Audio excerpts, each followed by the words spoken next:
I was about to run off to bed, and I've suddenly come across two very entertaining bits of information. The first is that George Galloway is seriously thinking about standing for the Mayor of London office, which I think even more than the possibility of the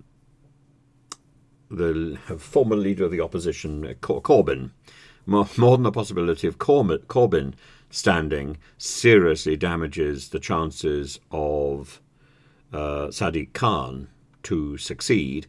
I'm certainly not terribly excited by the possibility of his opposition winning in the Conservative Party, but I don't relish the thought of yet another term for Sadiq Khan, and it amuses me greatly that Jeremy Corbyn or that George Galloway, that arch sort of cocker of snooks, could possibly be holding the keys to that office. That was point one. The other point was slightly more worrying. That was it Tony Robinson and gangs from the far right are infiltrating and grabbing hold of the rhetoric put out by Suella Braverman and talking about forming action groups to protect or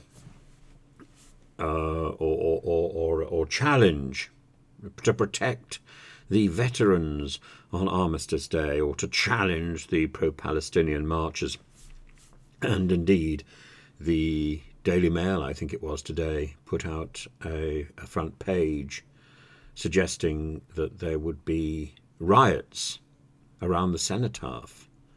And is this what we were facing? It seems to me the whole thing is whipped up by the madness of Suella Braverman. The sooner she resigns or is sacked, the better for the country.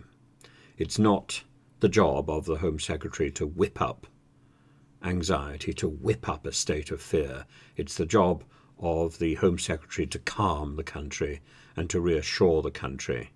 And this is her doing. This is not the responsibility of the police, as Rishi Sunak rather archly points out. No, this is the responsibility of the Home Secretary, who has done this before. She did it last year, almost at exactly the same time. She brought out a large group of Albanians onto the street on the night before the Poppy Day, on the night before the Festival of Remembrance. A huge number of people onto the streets.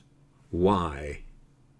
Why? Because they were shocked, incensed, infuriated by her rhetoric, by her racist rant. And that led the Prime Minister of Albania, it led the Crown Prince of Albania to contact the Foreign Office to get apologies from Suella Braverman. Did she even deal with these people? No, not at all. She has contempt for anybody who isn't parroting the same rubbish that she is putting forward at the dispatch box. It's a great embarrassment, it's a great shame, it's a sadness, and it's predicated on insults. And this is not British.